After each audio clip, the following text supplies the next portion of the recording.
बच्चों, अगर किसी भी काम का मिशन बना लिया जाए तो नो डाउट वह काम पूरा ज़रूर होता है।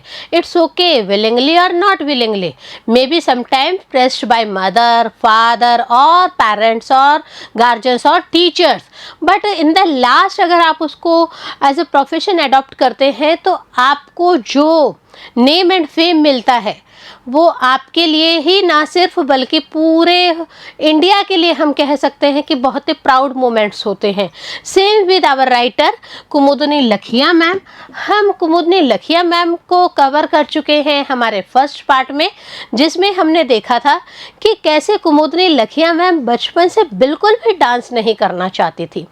नॉट विलिंगली, अनविलिंगली इनकी मदर ने क्या किया, एक बार मुमताज़ अली की एक पिक्चर ये लोग देख के आए थे और वहाँ के जो स्टेप्स हैं उनको कुमुदनी फॉलो अप कर रही थी, घर पे अकड़ अकड़ के चलना और उन्हें फॉलो अप करना। देन उनकी मदर ने क्या कहा कि you are born to be a dancer, और यहाँ से उनके डांस की शुरुआत हो गई। स्टार्टिंग में सुंदर प्रसाद के घर वो जाते थे, इनके जो फर्स्ट गुरु हम कह सकते हैं उनके पास ये जाते थे। A long way from her house, खार बॉम्बे में ये रहते थे और इनके जो गुरु हैं वो चौपाटी में रहते थे। चौपाटी से तो आपको बॉम्बे ज़रूर याद आ गया है ना बच्चों, कि बॉम्बे में चौपाटी जगह है जहाँ पे खूब समुद्र के किनारे एक्टिविटीज़ होती हैं और फिल्मों की शूटिंग्स तो बहुत होती हैं।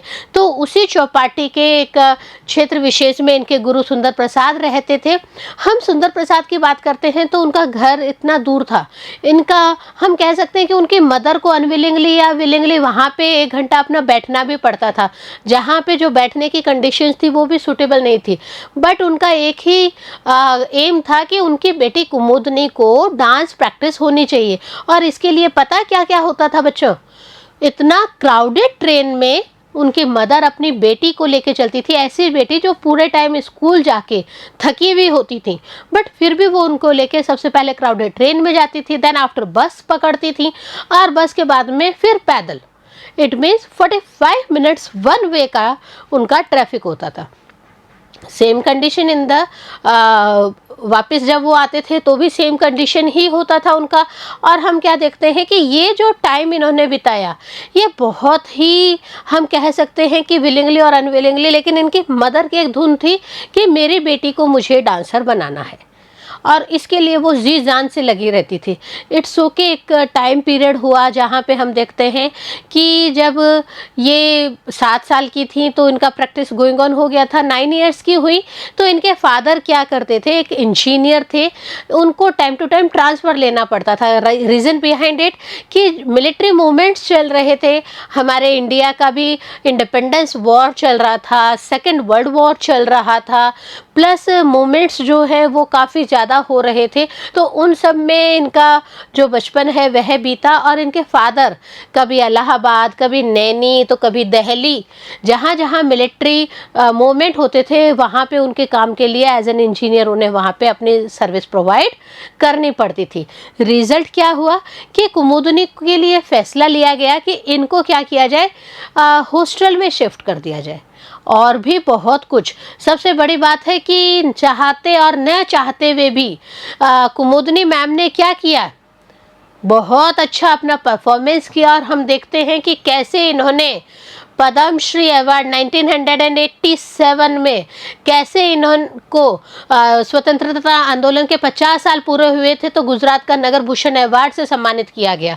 कैसे इन्होंने जो कथक डांस सोलो में होता था बच्चों, उस कथक डांस को इन्होंने कदम डांसर जो इंस्टीट्यूट है डांस एंड म्यूजिक का वह एस्टेब्लिश किया था इन द ईयर 1967 में।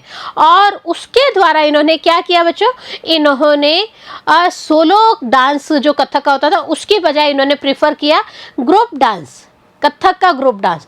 और स्टार्टिंग में हम कहते हैं ना कि हर चीज़ के लिए स्ट्रगल होता है, but not only in the India but abroad also इनको खूब नेम एंड फेम मिला। और हमने क्या कहा था आपको कि नेम और फेम मिलना हम सब के लिए प्राउड का विषय होता है। Not only with our writer, हम भी अपने आप को प्राउड फील करते हैं कि इन्होंने ना सिर्फ जो ट्रेडिशनल स्टोरीज थी उनके संग कंटेम्प्रेरी स्टोरी लाइन्स को भी ऐड करके एक नया जो फ्यूज़न है वह कथक डांस का हम सबके सामने रखा। इनकी बचपन की स्टोरीज को हम हमारे पार्ट सेकंड में कवर कर चुके हैं, जिसमें हमने ब्रिजेस का जो फर्स्ट पार्ट था हमारे ऐसे रीडिंग का वो हमने किया था बच्चों। वहाँ पे हमने आपको बताया था कि कैसे इनके फादर जो है वो साइलेंट रहते थे, मे बी कि वो ये नहीं चाहते थे कि घर में किसी भी तरह के फ्रैक्शंस हो। और हम क्या देखते हैं, इनकी मदर डोमिनेंट होती हैं बट वो राइट स्टेप्स उठाती हैं। उनका ये क्लियर कट फंडा होता है कि आप डांस की प्रैक्टिस करेंगे, इट मीन्स आप डांस की प्रैक्टिस करेंगे ही करेंगे। और हम क्या देखते हैं कि इनके फादर चाहते थे कि ये कुछ और जॉब करे, कुछ और बने, और इसके लिए क्या किया गया, उस टाइम एग्रीकल्चरल कॉलेज जो लाहौर में थी उसमें इनको एडमिशन करवा दिया गया। इस एडमिशन की वजह से इनको एक तरफ तो खुशी हुई कि चलो अब मुझे डांस से छुटकारा मिलेगा, लेकिन इनकी मदर ने क्या किया, जो इनके गुरु थे सुंदर प्रसाद, उनके भतीजे को इनको डांस प्रैक्टिस के लिए दे दिया। और वह लाहौर में किराए का मकान लेके रहते थे। वहाँ पे और भी कुछ गतिविधियाँ हो रही थी, इनके हॉस्टल विशेष में भी हो रही थी, बाकी जगह पे भी क्या क्या हो रही थी, इसी को हम हमारे यहाँ पार्ट थर्ड में कवर कर रहे हैं बच्चों। तो अपने अपनी कॉपीज और पेन और अपने बुक्स लेके हमारे साथ में तैयार हो जाइए, क्योंकि हम हमारा नेक्स्ट जो पार्ट है उसे कंटिन्यू कर रहे हैं। After a lot of arguments, consideration and research on the part of my parents, I was packed off to Queen Mary's College School। जब काफ़ी कुछ आर्ग्यूमेंट्स भी हुए मदर फादर के बीच में, काफ़ी सलाह भी दी गई, काफ़ी कंसिडरेशंस भी ली गई और काफ़ी रिसर्च भी किए गए पेरेंट्स के द्वारा। बट इन द लास्ट क्या डिसीजन होता है कि उनको क्वीन मैरी कॉलेज, जो कि उस टाइम एक स्कूल के हिसाब से चलता था और उस टाइम वह लाहौर में था। लाहौर उस time eight that time in India, उस टाइम वो इंडिया में जो लाहौर था वहाँ पे क्वीन मैरिज कॉलेज में इनको जो स्कूलिंग थी उसके लिए भेज दिया गया। I had not non a day away from home, but the idea of living with a lot of girls of my age and studying in a fancy school was both exciting and worrisome, as curiosity was mixed with sadness. अब क्या होता है कि mother father का तो decision हो जाता है और इनके सामान को पैक करके इनको क्वीन मैरिज जो कॉलेज है वहाँ शिफ्ट कर दिया जाता है। शिफ्टिंग तो हो रही है, परंतु एक बच्ची का जो दिमाग है वो काफ़ी उथल पुथल कर रहा है बच्चों। कहीं उनको खुशी भी हो रही है तो कहीं दुख भी हो रहा है। और उस टाइम उनका क्या हुआ, वो फर्स्ट टाइम अपने घर से बाहर अपने पेरेंट्स से दूर रहने जा रही थी और उनको ये काफ़ी सारी गर्ल्स जो उन्हीं की एज ग्रुप की होगी उनके संग रहने का एक अलग ही जो जोश होता है वो उनको दिमाग में आ रहा था कि अरे मुझे कितना अच्छा लगेगा, मेरे संग की कितनी जो गर्ल्स हैं वो मेरे संग स्टडी करेंगी। और भी बहुत ज़्यादा उनको एक्साइटमेंट हो रहा था, लेकिन कुछ वरीज भी थी। Worrisome it means that causes worry, कुछ चिंताजनक चीज़ें भी थी। जैसे कि वो क्या चाहती थी कि क्यूरियोसिटी तो है ही, परंतु उनको एक दुख की अनुभूति भी होती थी।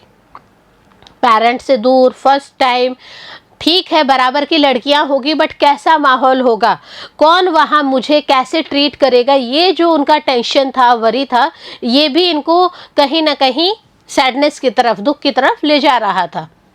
No more shuffling to and from class, no more overbearing guruji. Overbearing का मतलब होता है having an unpleasant way to telling other people what to do. अब यहाँ पे हम बात कर रहे हैं कुमुदनी मैम की स्कूल लाइफ, मैरी क्वीन जो उनके कॉलेज की स्कूल लाइफ है उसकी बात कर रहे हैं। तो हम क्या देखते हैं कि ज़्यादा शफलिंग का मतलब होता है कि कई बार आप जो बार बार उनके फादर नैनी कभी इलाहाबाद कभी दिल्ली आना जाना कर रहे थे, उससे शफलिंग से इनको आज़ादी मिल गई। शफलिंग आपकी स्कूलों में भी होती है बच्चों, जब आपके सेक्शंस चेंज कर दिए जाते हैं। For example you are in 11th class, okay, 11th के ABCD 4 सेक्शंस है एंड आपके जो प्रिंसिपल है उन्होंने ऑर्डर कर दिए कि ये बच्चे जो आपस में गुट बहुत बना लेते हैं, या वो ये चाहते हैं कि जो रीडिंग वाले बच्चे हैं जो बहुत अच्छे पढ़ाई कर लेते हैं उन बच्चों के संग में कुछ एक जो थोड़ा सा स्लो लर्नर हम जिनको कहते हैं उनको डाला जाए। तो उससे क्या होता है बच्चों कि एक ग्रुप हो जाता है, तो स्लो लर्नर्स भी अपने बराबर compete करने की जो उनके संग और बेटर कर रहे हैं उनके संग compete करने की कोशिश करते हैं। तो ये जो चले आ रही है शफलिंग, इस शफलिंग से कभी इस क्लास कभी उस क्लास, उससे वो थोड़ा सा फ्री हो रही थी। और इसके अलावा जो उनके दबंग गुरुजी थे, दबंग गुरुजी कौन बच्चों, जो उनको डांस करवाते थे, उनसे भी इनको थोड़ा सा रिलैक्स फील होने का ऐसा लग रहा था कि ओके अब मुझे अपने गुरुजी से थोड़ा सा फ्री होने का, इट मीन्स अब वो गुरुजी मुझे डांस नहीं सिखा सकते हैं, फ्री होने का मौका मिला। नो सच लक, परंतु क्या सबके लक इतने अच्छे होते हैं क्या? इन्होंने कहा नो सच लक, मेरा ऐसा लक नहीं है। क्यों नहीं है बच्चों? देखिए, mother sent dance teacher Radhelal Mishra, Sundar Prasad nephew along with me. अब मदर तो कहीं कुछ एक उनके अंदर may be intuition power is there in her mother. उन्होंने क्या किया, सुंदर प्रसाद जी के जो भतीजे होते हैं जिनका नाम होता है राधेलाल मिश्रा, तो राधेलाल मिश्रा जी को उनकी मदर लाहौर भेज देती हैं कि भैया इनके डांस प्रैक्टिस रुकनी नहीं चाहिए, इनके डांस प्रैक्टिस कंटिन्यू होनी चाहिए। और इसके लिए उन्होंने एक काम और किया बच्चों, उन्होंने क्या किया देखिए, she hired a small apartment for him in Lahore and arranged a schedule for my lessons। Mother ने राधेलाल मिश्रा के लिए लाहौर में रहने के लिए किराए का कमरे का प्रबंध कर दिया, साथ ही उनकी जो स्कूल के लेसन्स वगैरह का जो शेड्यूल होता था उसके इतर उन्होंने क्या किया, उनके डांस प्रैक्टिस को भी कंटिन्यू रखने का एक डिसीजन लिया था। Despite her belief that I was born to dance, I didn't enjoy dance classes। It's okay, mother की एक फीलिंग थी, कुमुदनी मैम की मदर की फीलिंग थी कि you are born to be a dancer. तो ये खुद तो ऐसा बिल्कुल भी नहीं सोचती थी, और इसीलिए क्या हुआ बच्चों, वो अनविलिंगली डांस की क्लासेस को एंजॉय तो नहीं कर रही थी, बट वो अनविलिंगली उनको डांस की क्लासें राधेलाल सर के संग कंटिन्यू करनी पड़ी। अब एक मदर का अगर हम डेडिकेशन यहाँ पे देखते हैं तो हमें लगता है कि एक मदर अपनी तरफ से कितना बेटरमेंट कर रही है, एक मदर कितना अच्छा अपनी बच्ची के भविष्य को संवारने का काम कर रही है। बट उस वक्त जो बच्ची है वो इस चीज़ को नहीं समझ पाती है। ये ज़्यादातर घरों में होता है, पेरेंट्स जो बच्चों के लिए सपने देखते हैं तो बच्चों को लगता है ये तो थोपा हुआ काम है। बट बच्चों, कई बार क्या होता है कि आपको प्रॉपर गाइडेंस नहीं मिलती, और पेरेंट्स जो हैं उस जगह तपे हुए होते हैं, उस मोमेंट से गुजरे हुए होते हैं जहाँ से अब आप गुजर रहे हैं। तो यहाँ पे जो फीलिंग्स आती है पेरेंट्स की कि अरे मैं यहाँ पे इस जगह ये गलती कर रही थी, मेरे बच्चे ये नहीं करना चाहिए। और यहाँ पे एज अ मदर हम देखते हैं कुमुदनी की मदर बहुत अच्छा रोल प्ले कर रही थी। और भी क्या क्या होता है देखिए यहाँ पे, क्वाइट फ्रेंकली देवर नो फन। और इस फ्रेंकली कहा जाए, कुमुदनी मैम के वर्डिंग्स क्या हैं कि मुझे कहीं कोई मज़ा नहीं आ रहा था डांस सीखने में। I felt as if nothing progressed, that I was just doing what my guru ordered। और कहीं ना कहीं कुमुदनी मैम क्या कहती हैं कि मेरे अंदर की तो कहीं कोई फीलिंग्स आ ही नहीं रही है, मैं अपने इच्छा से कुछ कर ही नहीं पा रही हूँ, मैं तो वही काम कर रही हूँ जो मेरे गुरुजी मुझे ऑर्डर कर रहे हैं या करवा रहे हैं या कह रहे हैं। I was always a curious child and I wanted to know and understand what I was doing। Starting से ही कुमुदनी मैम क्या है, बहुत ही जिज्ञासु, क्यूरियस मीन्स जिज्ञासु, बहुत ही जिज्ञासु लड़की रहती हैं, और वो हर चीज़ जो वो कर रही हैं उसे समझना चाहती हैं। बट यहाँ हम डांस पर्पज से देखते हैं तो इनको कहीं ना कहीं एक तरह से फ्रस्ट्रेशन हो रहा है कि मैं तो वही काम कर रही हूँ जो मेरे गुरुजी मुझे करने का कह रहे हैं। Why was I grating in this way, बोले कि मुझे इस तरह धकेला क्यों जा रहा है, मैं समझ नहीं पा रही हूँ, मुझे तो वही करना है जो मुझे गुरु कहते हैं। तो कहीं ना कहीं ये जो इनका कंडीशन था ये काफ़ी हॉस पॉज वाला कंडीशन हो रहा था। But my teacher could not or would not explain it to me. परंतु हम क्या देखते हैं, राधेलाल मिश्रा जो अब इनके यहाँ पे मैरिक्विन कॉलेज के साइड में जो इनका डांस क्लासेस चल रही थी, उनके टीचर थे, और उनको ये ज़रूरी नहीं लगता था कि वो हर चीज़ को एक्सप्लेन करके कुमुदनी मैम को बताएं। वो ना चाहते थे ना वो करते थे, वो तो सिर्फ एक्सप्लेन नहीं करना, it's okay, it's your duty that you will do this dance and you will do. यहाँ पे हम क्या देखते हैं, सर का यही क्राइटेरिया होता था। अनविलिंगली कुमुदनी मैम उसे फॉलो अप भी करते थे। I was envious of other girls who were playing tennis and basketball while I was doing this thing called Kathak. अब देखिए बच्चों, हमेशा हमें क्या लगता है कि हम तो जो काम कर रहे हैं वो काम गलत हो रहा है, और जो मेरा फ्रेंड काम कर रहा है वह काम, that work is very good. For an example हम क्या देखते हैं, कुमुदनी की जो अदर फ्रेंड सर्किल था उस टाइम में, उस कॉलेज में, उस स्कूल में, मैरिक्विन कॉलेज, और हम क्या कहते हैं उसके टाइम में वो स्कूल के हिसाब से चलता था, तो हम देखते हैं कि दूसरी जो गर्ल्स हैं they are playing tennis, they are playing basketball.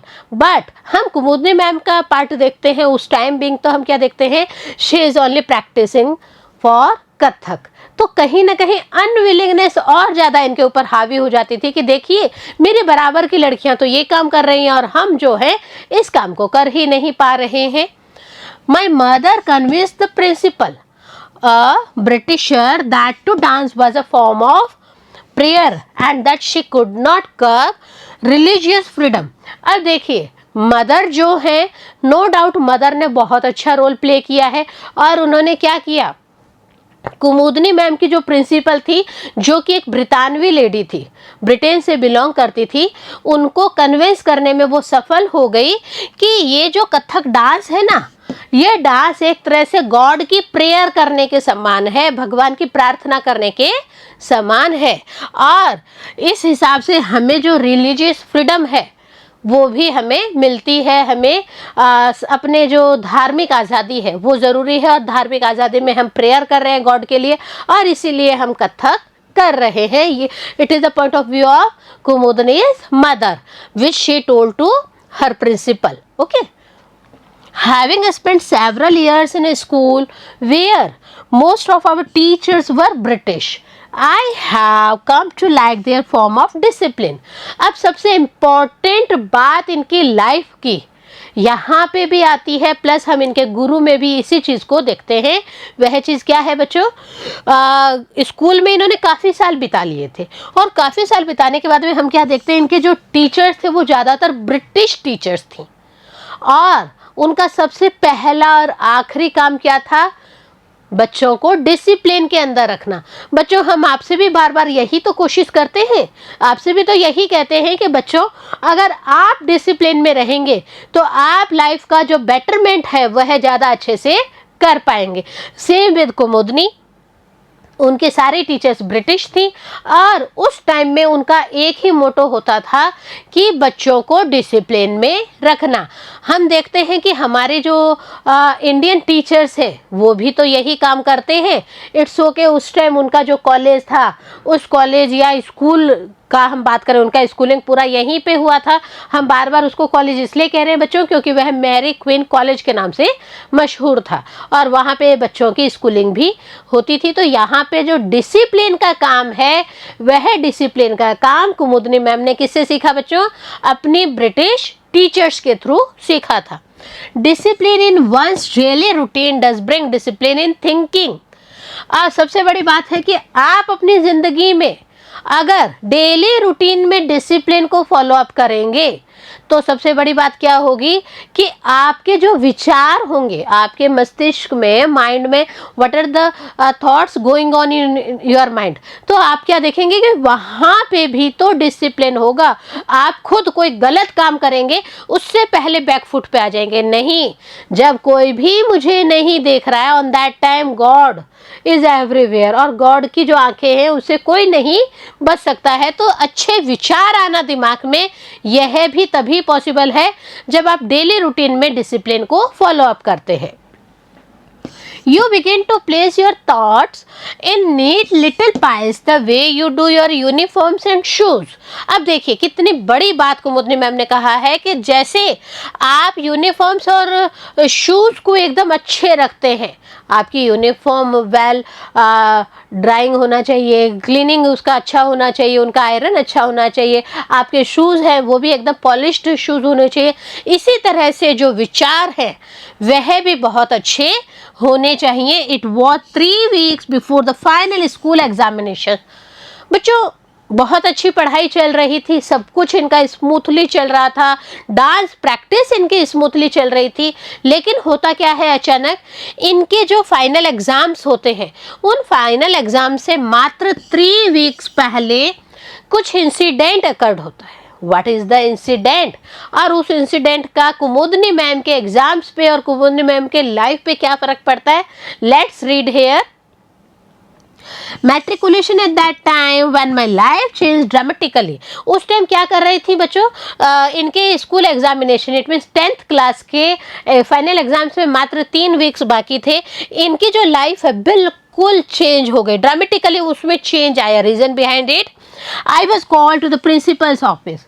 उन्हें अचानक एक दिन प्रिंसिपल के ऑफिस में बुलाया जाता है, और उस टाइम प्रिंसिपल के ऑफिस में बुलाना अपने आप में किसी भी स्टूडेंट के लिए बहुत ही खतरनाक होता था।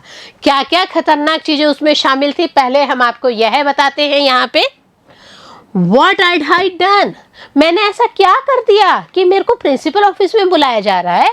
The only reason one was called to Miss Cox office. बोले कि सिर्फ एक ही रीज़न से कॉक्स ऑफिस में बुलाया जाता है। कॉक्स ऑफिस किसका है बच्चों, मिस कॉक्स जो है वो प्रिंसिपल हैं, और उनके ऑफिस में सिर्फ एक ही रीज़न से वहाँ पे बुलाया जाता है। देखिए वहाँ पे क्या है, was because of some infraction। infraction it means violation of some law। किसी नियम का उल्लंघन करते हैं तब प्रिंसिपल जो है मिस कॉक्स जो है वो अपने ऑफिस में लड़कियों को कमेंट्स करती थी। अब यह जो काम है यहाँ पे तो कुमुदनी मैम सोचती है मैंने तो ऐसा कुछ गलत किया ही नहीं है, मेरे तो इस तरफ से ऐसा कुछ भी गलत मूवमेंट जहाँ पे मैंने रूल्स को ऑबे नहीं किया ऐसा तो कुछ भी नहीं हुआ है। While she was a kind and diplomatic person। अगर हम मिस कॉक्स की बात करते हैं बच्चों, तो हम क्या देखते हैं कि मिस कॉक्स जो है वो बहुत ही काइंड होती हैं और diplomatic. Diplomatic it means skilful at dealing people. लोगों से बहुत ही अच्छे से टैकल करना जानती थी, व्यवहार कुशल थी वो।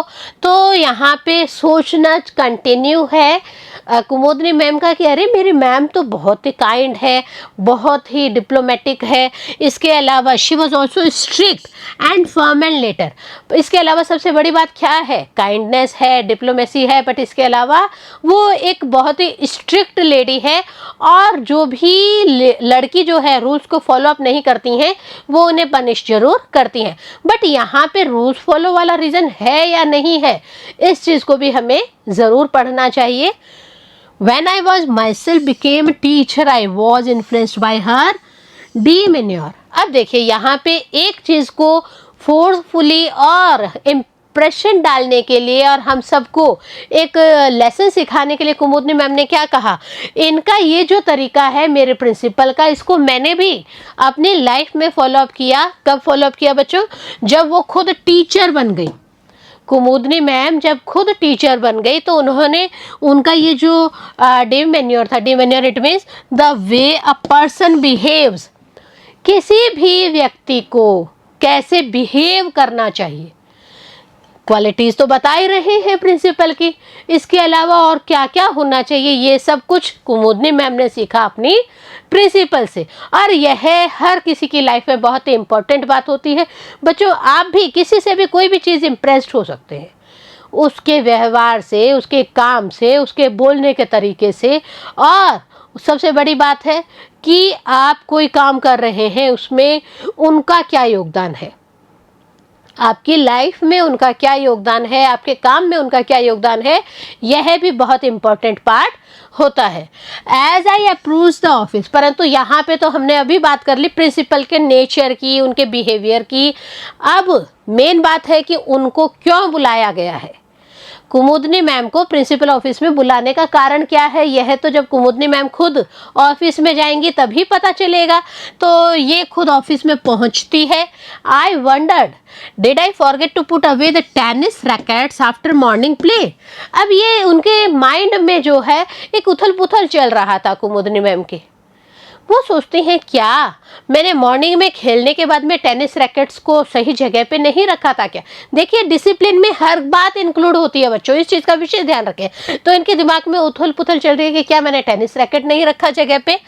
Did I forget to lock the door of the dormitory. क्या dormitory, dormitory it means a large bedroom with a number of beds, specially in school college hostel. आपने देखा होगा एक बहुत बड़ा हॉस्टल है, उसमें बहुत बड़ा हॉल है, उसमें कई सारे बेड्स लगे हुए होते हैं। तो कुमुदनी उसके लिए दिमाग में ले रही है कि क्या मैं अपने उस हॉल का लॉक करना तो नहीं भूल गई थी, क्या ये मेरे डिसिप्लिन की जो कमी है इसके लिए तो मुझे प्रिंसिपल ने यहाँ पे नहीं बुलाया है। मे आई कम इन मैम। अब कई सारे उथल पुथल उनके दिमाग में चल रहे, but after all she reach to the principal room and wanted to take a permission from her। और बोल भी देती है मे आई कम इन मैम, क्या मैं अंदर आ जाऊँ मैम। आई आस्क्ड क्वाइटली, बहुत ही शांत, रीजन पता नहीं है, गलतियां कुछ की नहीं है, इसलिए बहुत ही शांत तरीके से वो वहाँ पे जाती हैं। Yes to come in child, she answered with a voice full of such kindness that it made me suspicious. You have to go home.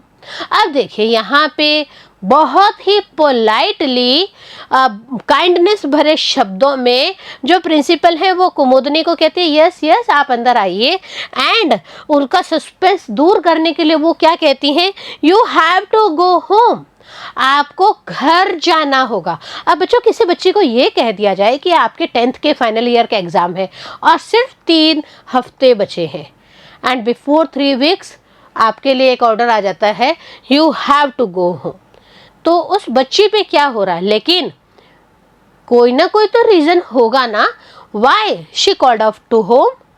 क्या उनके फादर मदर में कोई झगड़ा हो गया है, क्या उनके फादर जो है वो फिर ट्रांसफ़र लेके कहीं जा रहे हैं और कोई इमरजेंसी आ गई है, या फिर उनकी मदर के संग कुछ और हो गया है। बच्चों कनेक्ट रहिए हमारे साथ, बिकॉज कई सारी क्यूरोसिटीज़ को हम यहाँ पे आपके शांत करते हैं चैप्टर रीडिंग में। But why I have to study for my exams. यहाँ पे कुमुदनी जो है बहुत ही कॉन्शियस होती है because of her study purpose, और वो कहती हैं पर क्यों मैम, मेरे तो एग्जाम्स हैं और मुझे तो अपने एग्जाम्स की तैयारी करनी है। Your father called to say that your mother is sick and he would like to you to visit her. उस टाइम उनके जो प्रिंसिपल होते हैं वो कहते हैं देखिए कुमुदनी, आपके जो फादर हैं उन्होंने आपको बुलाया है। क्यों बुलाया है, क्योंकि आपकी जो मदर हैं वो बीमार हो गई हैं और मदर की बीमारी की वजह से वो ये चाहते हैं कि आप एक बार घर पे आएँ और अपनी मदर को देख लें। बच्चों क्या कुमुदनी अपनी मदर को देख पाएंगे, ऐसी मदर जो एक बहुत ही स्ट्रिक्ट रोल अदा करती हैं उनकी लाइफ में। क्या होता है, let's read here. During the walk back from Miss Cox's office to my classroom, I was overwhelmed with feelings of confusion, a state of mind I have never completely got over।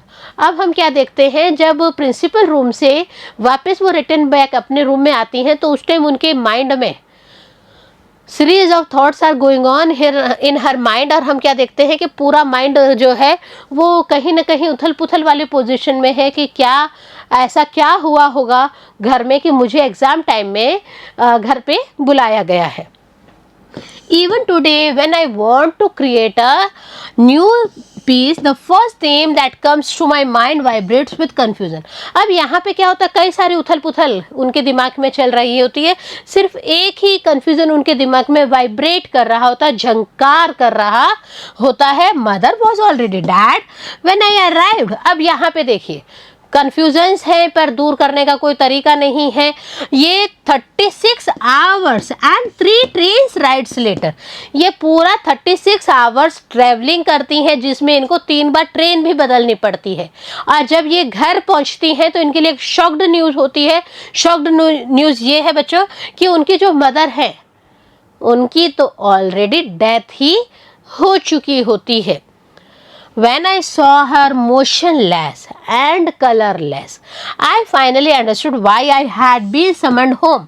और जब वो घर पे आती हैं और अपनी mother को देखती हैं तो वो क्या देखते हैं कि अरे मेरी मदर तो बिल्कुल मोशनलेस है, बिल्कुल ही वहाँ पे उनके कलरलेस है। इट मीन्स उनका जो बॉडी है कोई मूवमेंट ही नहीं कर रहा है। और फाइनली कुमुदनी जो है वो समझ जाती हैं कि मुझे कुमुदनी को घर पे क्यों बुलाया गया है।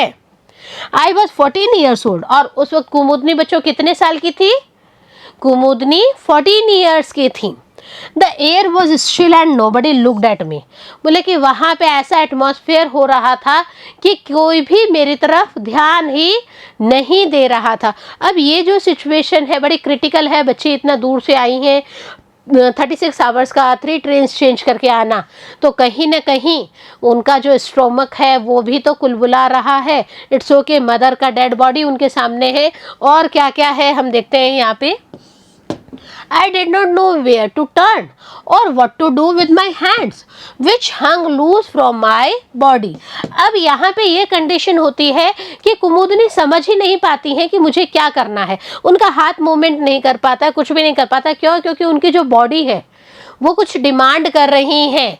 Then suddenly they clutched to my stomach. और फिर उनके जो स्टोमक है उनमें जो अपन कहते हैं ना चूहे दौड़ रहे होते हैं, तो इतना तेज इनके पेट में भूख की जो अभिलाषा है वह जीवंत हो उठती है। हंगर पैंग्स, और वो कह भी देती है hunger pangs. Pangs it means a sudden feeling of emotional और फिजिकल पेन। उनके पेट में इतना तेज दर्द उठता है। और वह दर्द किसका बच्चों?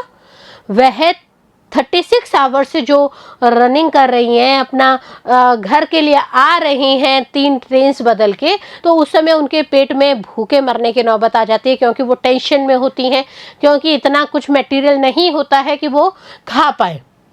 I hadn't eaten for 3 days and there was an emptiness I wanted to fill. और बोले कि मैंने 3 दिनों से कुछ भी नहीं खाया है और इसीलिए मेरे पेट में खालीपन है। मुझे कुछ न कुछ ऐसा करना चाहिए ताकि मेरा ये जो पेट है वह भर जाए। I was afraid of appearing greedy, so I underplayed my emotions, though all kinds of yearning girded my insides. अब हम क्या देखते हैं यहाँ पे? सबसे पहले आपको इसका मीनिंग बताते रहते हैं बच्चों। yearning, yearning it means a strong wish and not it means to bid many times. हम क्या देखते हैं कि वो एक तरह से डर उनके दिमाग में होता है, वो एक तरह से लालच, ऐसे लग रहा है कि भूख के लिए उनका जो लालच है वह हावी हो रहा है। इसीलिए उन्होंने अपने इमोशंस को दबाया और हर तरह से वो एक उनकी जो खाने के लिए लालसा बन रही थी वो कुछ ना कुछ उनके अंदर कुतर रहा था। भूख लग रही थी, 3 दिनों से वह भूखी थी। Even today I mistake the different kinds of hunger inside me. लेकिन अब हम क्या देखते हैं, इतने सालों बाद में भी एक अलग ही तरह की कुतरन, एक अलग ही तरह की जो भूख है वह अभी भी कुमुदनी मैम के पेट में, उनके शरीर में, उनके दिमाग में कुलबुला रही है।